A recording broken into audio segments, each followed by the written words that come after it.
Pemirsa, video yang menampilkan sekelompok masyarakat yang enggan mendukung calon presiden wakil presiden dari PDIP karena Megawati Soekarno Putri menolak pembangunan bandara di Bali Utara viral di media sosial.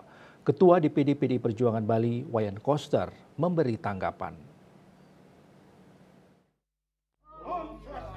Menurut Wayan Koster, dikutip dari kantor berita Antara, hal itu tak berpengaruh pada suara partainya. Menurutnya, itu spontanitas sebagai suatu reaksi dan diharapkan murni bukan karena ada dorongan rekayasa dari pihak tertentu. Pihaknya berterima kasih atas aspirasi tersebut dan ke depan akan menjadi sesuatu yang harus diperhatikan. Mantan Gubernur Bali itu mengaku sudah menonton video terkait. Hingga saat ini ia belum mengetahui siapa orang-orang di dalam video. Bahkan ia merasa isu bandara di Bali Utara adalah isu lama yang dicurigai muncul lagi karena hendak pemilu. Diketahui bahwa video tersebut diunggah melalui akun TikTok Ketut User 890891512 pada Kamis 16 November. Saat ini video yang di dalamnya terekam sekitar 17 orang itu sudah ditonton sebanyak 789.000 kali.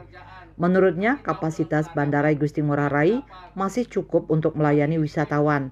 Pun jika dibutuhkan, bandara harus diurus terlebih dahulu infrastruktur pendukungnya seperti akses antar kabupaten agar bandara dapat berkembang, bukan justru kosong melompong, apalagi keinginan masyarakat adalah mendapat pekerjaan di sana.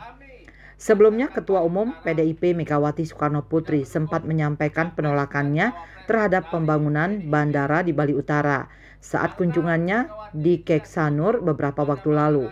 Ia mengaku tujuan dari penolakannya demi rakyat Bali karena pada akhirnya yang akan diuntungkan adalah investor. Proyek bandara di Bali Utara sendiri akhirnya belum dilanjutkan akibat Presiden Jokowi tak memasukkannya dalam daftar proyek strategis nasional PSN. Bali Post melaporkan.